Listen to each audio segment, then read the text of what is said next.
Queridos, nós estamos em uma série de mensagens e durante esses 6 domingos nós falamos sobre Pentecostes, rumo a Pentecostes. Nós falamos acerca das orações de alguns personagens bíblicos. Também levantamos aqui a questão que a prática mais negligenciada por nós cristãos é a prática da oração. E nós precisamos compreender que a oração, ela é a forma mais íntima que nós temos para nos relacionarmos com Deus. Nós precisamos e muitas vezes buscamos métodos, mais e mais métodos, para poder crescer, para poder avançar, para poder melhorar. Mas a igreja, quero te falar uma coisa, a igreja ela não precisa de mais e mais métodos. Ela não precisa de mais e mais formas, não. A igreja ela precisa de mais homens e mulheres que possam ser usados pelo Espírito Santo do Senhor. Deus ele não busca derramar a unção sobre métodos, Ele não dá autoridade para métodos, mas Deus ele dá unção, Deus ele dá poder para homens e para mulheres, e é isso que Ele procura, homens e mulheres de oração, pessoas que têm uma vida poderosa de oração. Sim, é isso que o reino de Deus busca, é isso que a igreja do Senhor ela necessita, de pessoas que têm uma vida poderosa de oração. Então, queridos, nesses últimos 6 domingos, nós caminhamos nesse rumo, a despertar no nosso coração o entendimento de orarmos, de buscarmos uma vida com o Senhor. E quando nós temos uma vida de oração em secreto, querido, nós visivelmente mostramos para as pessoas o poder de Deus na nossa vida. Elias, com uma oração de 3 palavras, ele foi capaz de fazer não chover. Ele disse: não vai chover, e o céu se fechou. Mas isso era resultado de uma vida secreta de oração, uma vida onde Elias ele gastava muitas e muitas horas orando a Deus.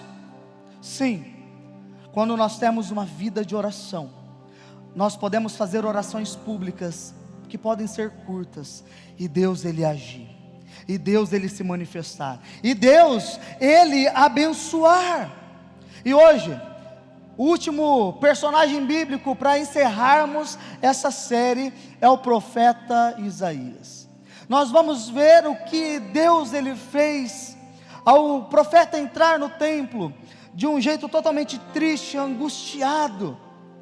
E queridos, ali foi o chamado de Deus. Muitos estudiosos bíblicos dizem que o capítulo 6 é o chamado de Deus para a vocação do profeta Isaías. O profeta Isaías antes, ele era alguém que pregava, alguém que profetizava de uma forma dura, de uma forma ruim, com palavras totalmente horríveis para o povo.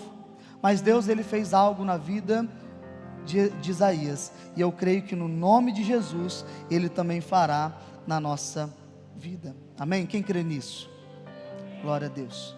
E a palavra do Senhor nos diz assim: no ano em que o rei Uzias morreu, eu vi o Senhor, Ele estava sentado em seu trono alto, e a borda do seu manto enchia o templo.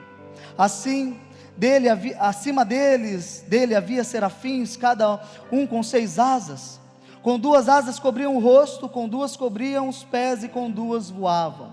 Diziam em alta voz uns aos outros: Santo, Santo, Santo é o Senhor dos exércitos, toda a terra está cheia da tua glória. As suas vozes sacudiam o templo até os alicerces, e todo o edifício estava cheio de fumaça. Então eu disse: eu estou perdido, é o meu fim, pois eu sou um homem de lábios impuros, e vivo no meio de pessoas dos lábios impuros. Os meus olhos, porém, viram o Rei, o Senhor dos exércitos. Então um serafim voou em minha direção, trazendo uma brasa ardente que havia tirado do altar com uma tenaz. Tocou os meus lábios com a brasa e disse: veja, esta brasa tocou os meus lábios, sua culpa foi removida, e os seus pecados foram perdoados. Então ouviu o Senhor perguntar: a quem enviarei?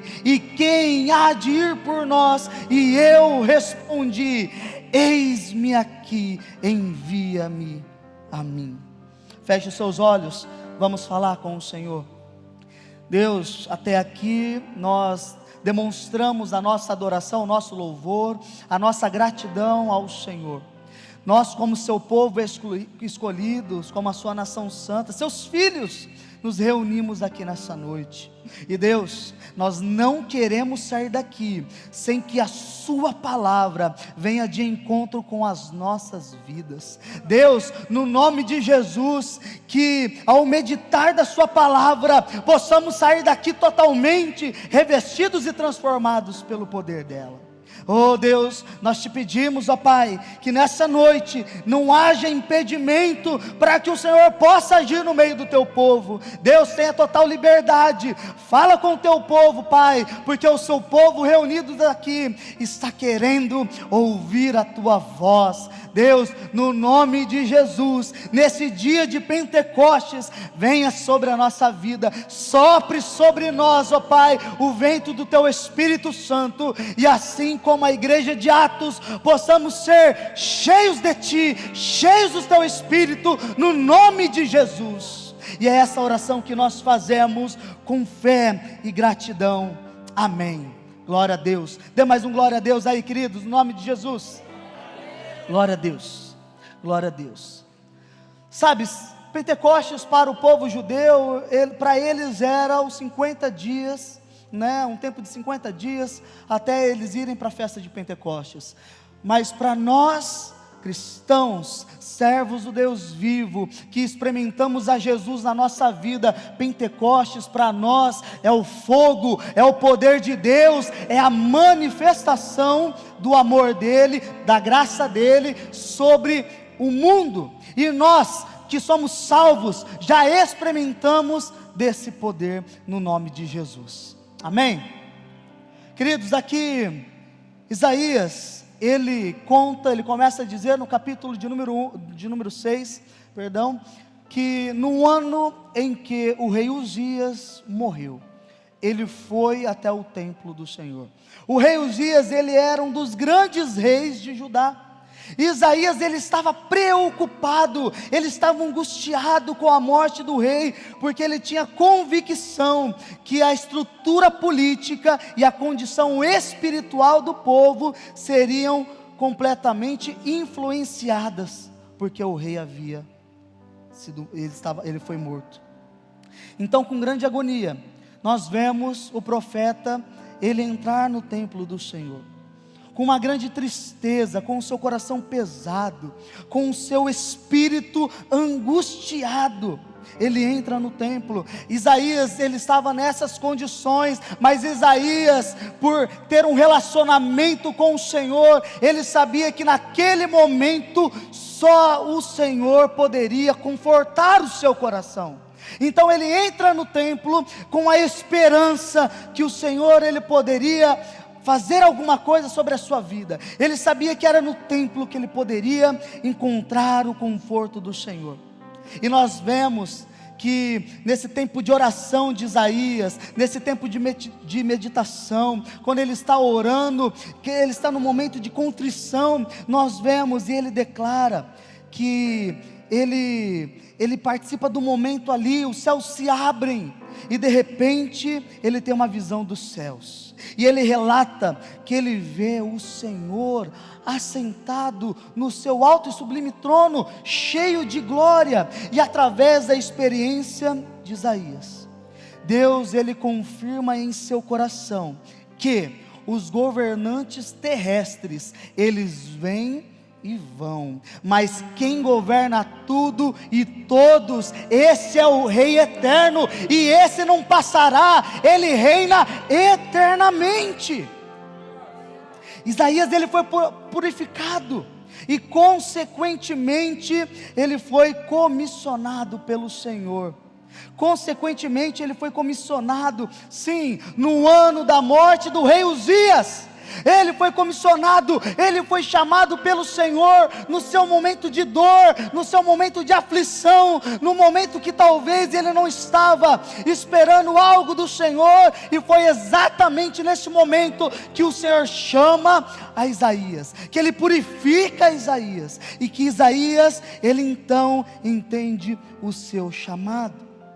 E a finalidade, queridos, dessa visão de Isaías, quando ele relata todo o sobrenatural do Senhor naquele lugar, é fazer entender que o profeta ele necessitava de uma maior consagração, que o ministério precisaria ser mais profundo, e Deus estava tornando a fé de Isaías muito mais alicerçada em Deus. Então, queridos, eu aprendo 3 coisas aqui com Isaías, nesse ano de dor, nesse momento de sofrimento. Sim, momentos de tristeza, momentos de angústia, momentos específicos que nós precisamos buscar a presença de Deus, entrar em oração, estar na casa do Senhor, porque certamente o Senhor, ele falará com o seu povo. E queridos, preste atenção. Eu creio que no nome de Jesus, assim como você já passou por alguma dor, alguma tristeza, alguma angústia, e foi exatamente aí que Isaías, ele tem a visão de Cristo, e ele diz que no ano que o rei Uzias morreu, eu vi o Senhor, aonde? Assentado no seu alto e sublime trono. Acima deles haviam serafins, e cada um com 6 asas, com 2 cobriram o rosto, cobriam os pés, com 2 voavam, e ele escutava dizendo: Santo, Santo, Santo é o Senhor Deus dos exércitos. E ele diz que toda a terra era cheia da glória do Senhor. E ele vê ali que naquele momento de adoração, naquele momento de louvor, todo o espaço ali se sacudia. Os alicerces do templo, eles estremeceram, e todo o espaço foi cheio da glória do Senhor. Aqui quando Isaías ele vê os anjos dizendo: Santo, Santo, Santo, é uma referência à Trindade. Santo, o Deus Pai é santo, Santo, o Filho, o Cordeiro é santo, sim, e o Espírito que foi enviado por nós também é santo. Isaías ele diz que ele viu a glória do Senhor, e João, o evangelista, no seu evangelho, ele vai confirmar que Isaías viu o Senhor Jesus pré-encarnado no seu trono de graça. Sim, foi Jesus que ele viu. E a visão que Isaías teve de Cristo, ela é muito parecida com a visão que o apóstolo João tem nos capítulos 4 e 5 do livro de Apocalipse. Aqui Isaías ele relata 2 coisas. Ele vê o Senhor como Cristo, o Rei, né? E depois lá no capítulo 53 ele vai falar sobre o Cristo, o Cordeiro de Deus.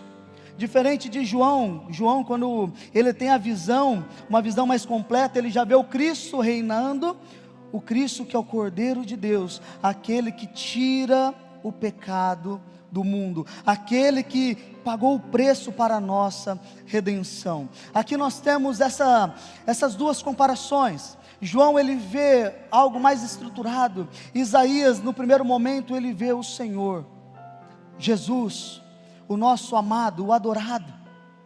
Lá no capítulo 53, ele vê o Cordeiro de Deus, aquele que sofre, aquele que leva sobre si os nossos pecados. Que eu quero dizer com isso, queridos, quando nós buscamos o Senhor, independente do nosso estado de espírito, independente do nosso estado emocional, independente do lugar aonde nós estamos, o Senhor Jesus, ele se manifesta em nós.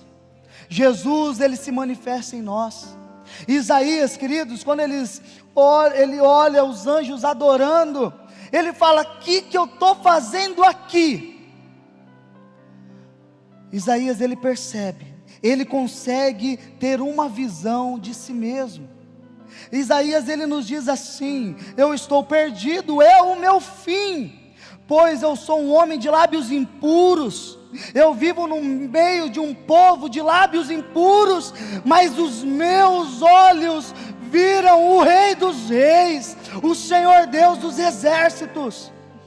Então, querido, Isaías, ele diante da glória de Deus, ele reconhece o tão pequenino que ele é, o quão pecador que ele é. Ele por um momento ele esquece da sua dor. A única coisa que ele consegue pensar é: eu sou um pecador, não sou digno de estar aqui, certamente é meu fim, eu vou morrer, acabou para mim. E quando de repente um anjo desce, ele vai até o altar do Senhor, ele pega uma brasa do altar do Senhor, toca, queima os lábios de Isaías com ela, purifica.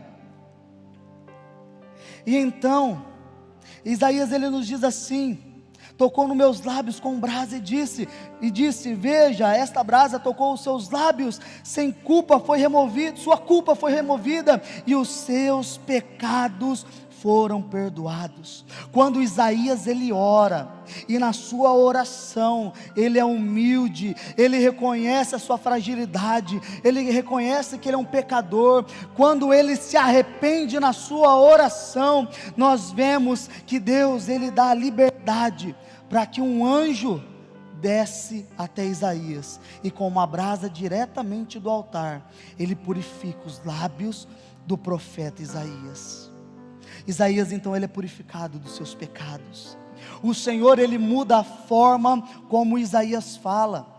O Senhor ele muda a forma como Isaías ele profetiza. Ele muda a forma como Isaías ele louva. Ele muda a forma como Isaías adora o Senhor. E queridos, o Deus está aqui nessa noite.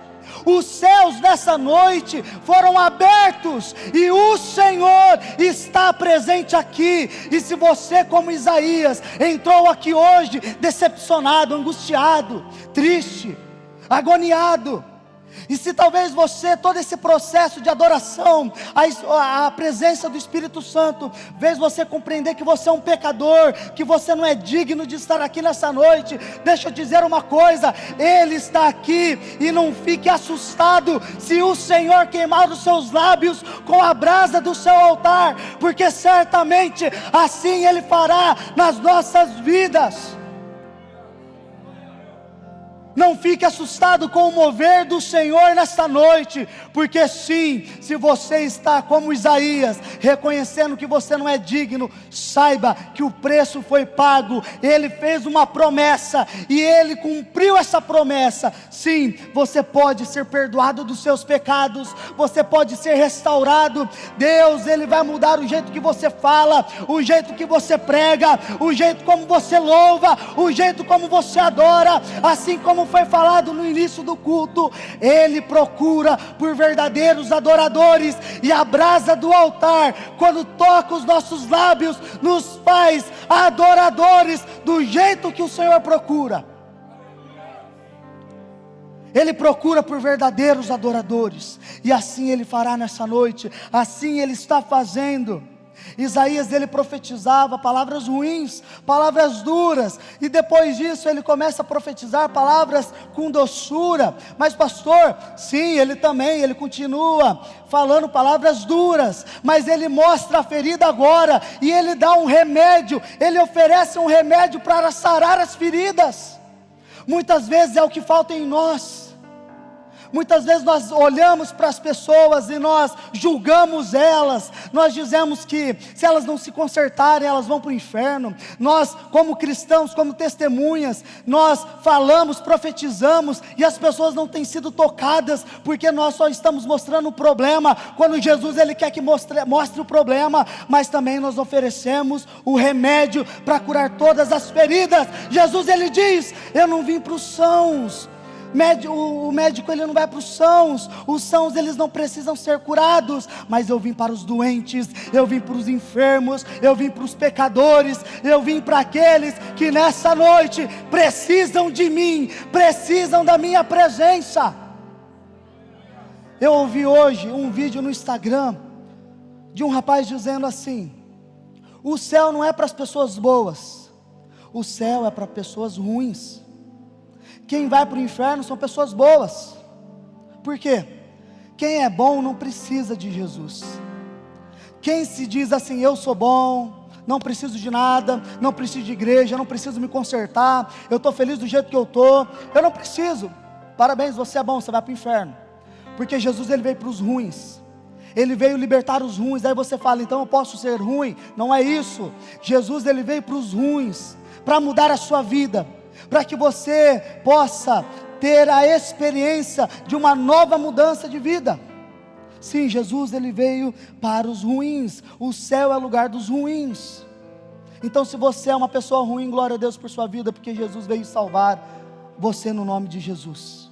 E queridos, Isaías, ele reconhece a presença do Senhor, ele é perdoado pelo Senhor.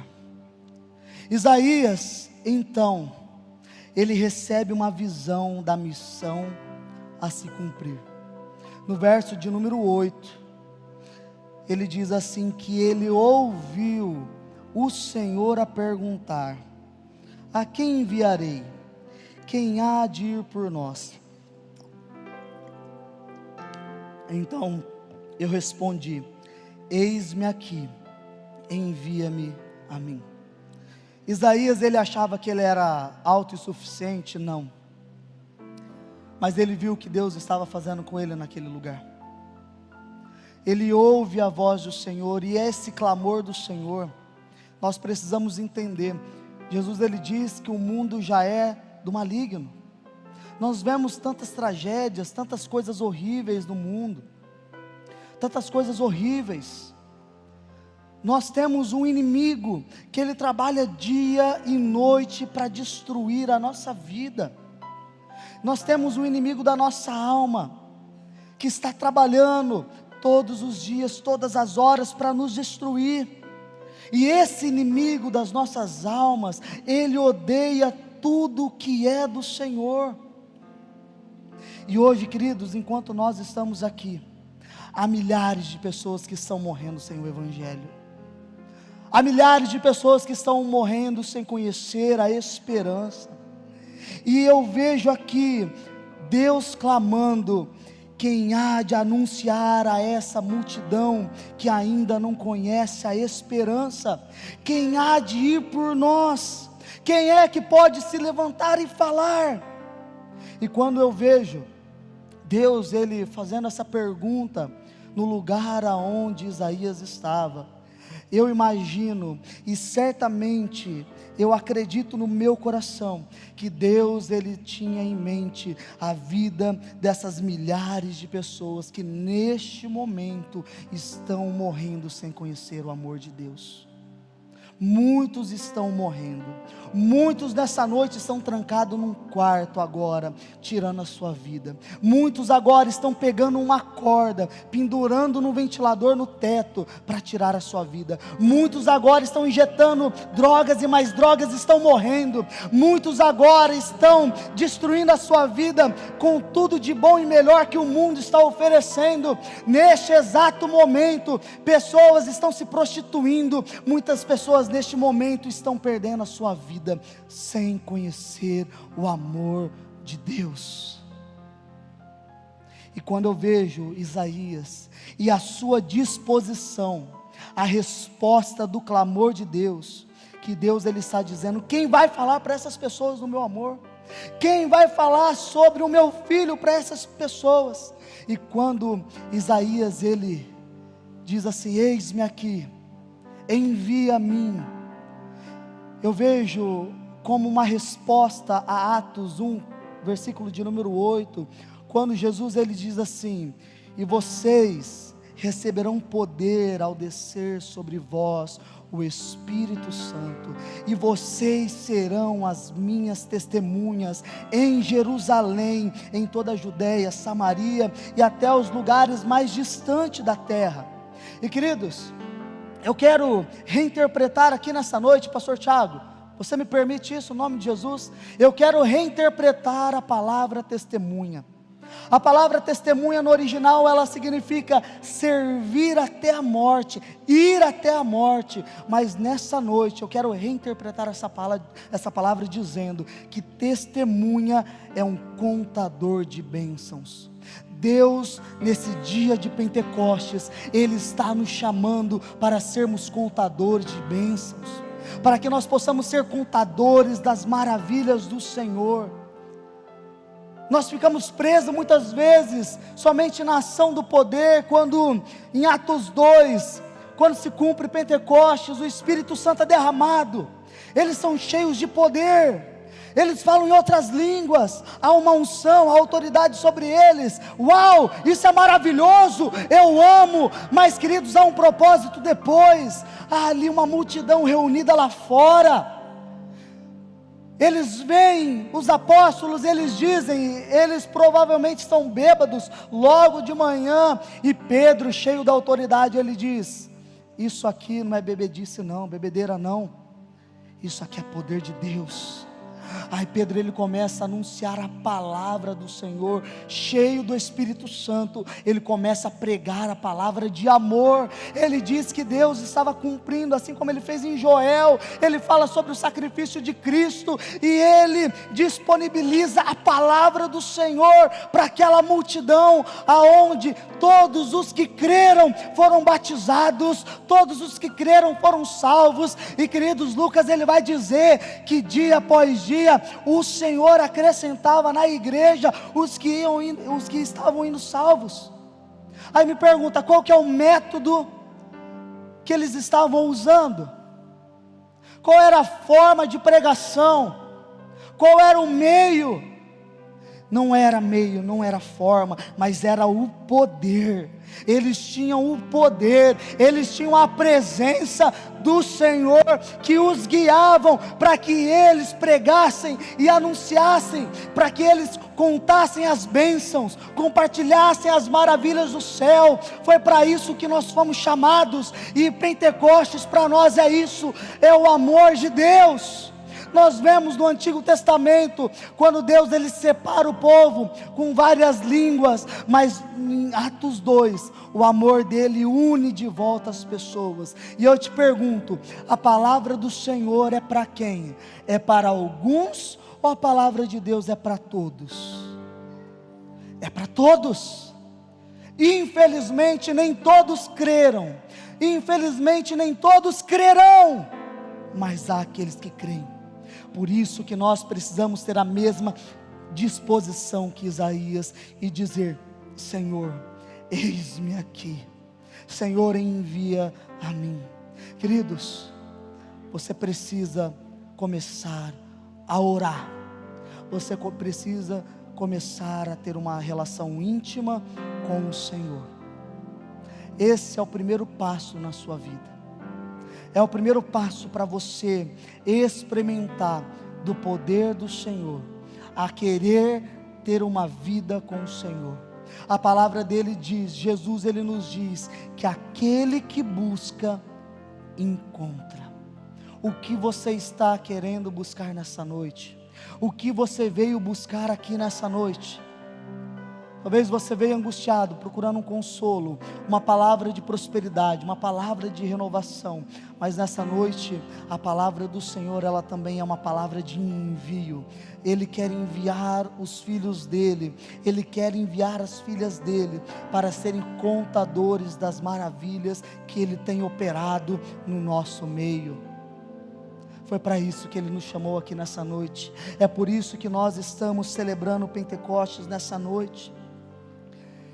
E a igreja, eles não foram só cheios do poder de Deus no dia de Pentecostes. Em Atos 4, a igreja está em oração. Pedro tinha acabado de ser preso, foi solto. A igreja se reúne. Em Atos 4, versículo 31, diz assim: tendo eles orado, moveu-se o lugar onde eles estavam reunidos, e todos foram cheios do Espírito Santo. Quantos foram cheios do Espírito Santo? Quanto? Todos. Enquanto eles oravam, enquanto eles clamavam, enquanto eles adoravam, o lugar aonde eles estavam se moveu, as estruturas daquele lugar se moveu, e eles foram cheios do Espírito Santo. E o que eles faziam? Anunciavam com ousadia a palavra do Senhor. Será que as nossas orações são capazes de estremecer as estruturas deste lugar? Será que quando nós estamos orando junto, nós conseguimos fazer igual eles? Pelo poder do Senhor estremecer. Será que as nossas orações, ela tem esse poder de estremecer toda a estrutura, a ponto de nós olhar e falar: vai cair, cuidado. Quando Isaías, ele diz que ele está na visão, ele nos diz: as suas vozes sacudiam até os alicerces, e todo o edifício estava cheio de fumaça, estava cheio da presença do Senhor. Como povo de Deus, nós somos chamados a orar. Como povo do Senhor, nós somos chamados a orar. Queridos, nós precisamos mudar essas estatísticas que nós apresentamos no começo da mensagem, aonde é uma vergonha que a igreja do Senhor não sabe orar, não sabe buscar os dons, não é transformada. Precisamos aprender a orar, precisamos aprender a receber a presença do Senhor. É necessário nós querermos ter o Espírito Santo em nós.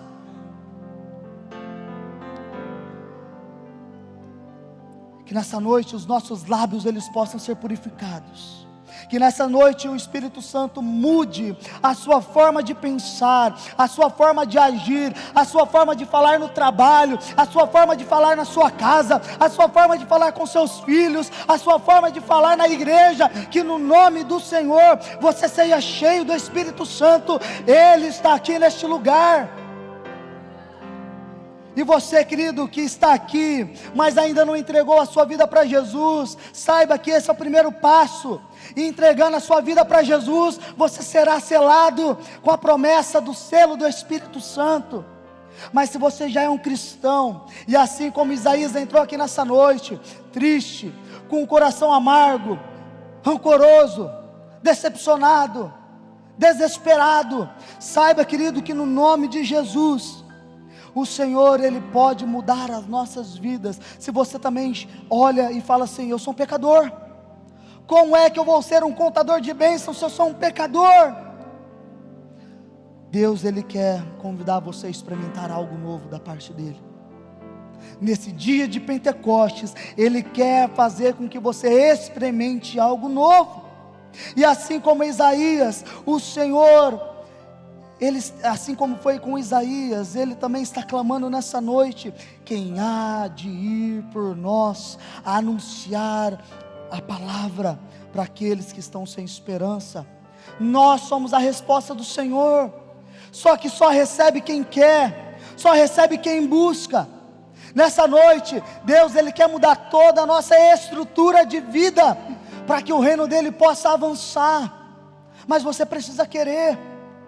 Isaías, ele poderia ter entrado naquele templo, naquele lugar, ter tido toda a experiência com o Senhor, e na hora que o Senhor falou, ele falou assim: Senhor, envia fulano, porque muitas vezes nós fazemos isso: a quem enviarei?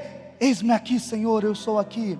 Eu preciso de alguém para falar com as pessoas. Mas eu não posso, eu estou com a minha vida muito ocupada. Envie outro, levante outro. Ei, Deus está falando com você, não é com o outro. É você que Ele trouxe aqui nessa noite, e é você que precisa ter o desejo de dizer: eis-me aqui, eu quero ser um contador de bênçãos.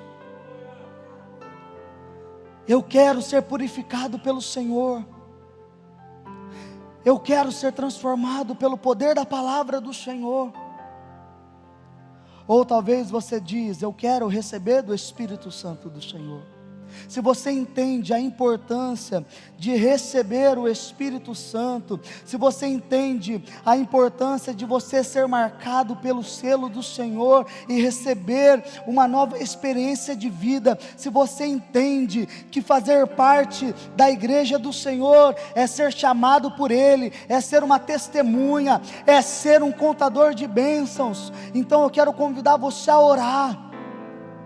E se você é alguém que entende o poder do Senhor e quer receber não somente o Espírito Santo, mas também vários presentes que o Espírito Santo tem para nos dar, como os dons, e gerar em nós frutos, eu também quero te convidar nessa noite a você se levantar como um homem e mulher, e nessa noite encerrar essa mensagem e dizer: eu sou um homem de oração, eu sou uma mulher de oração, eu tenho uma vida poderosa de oração.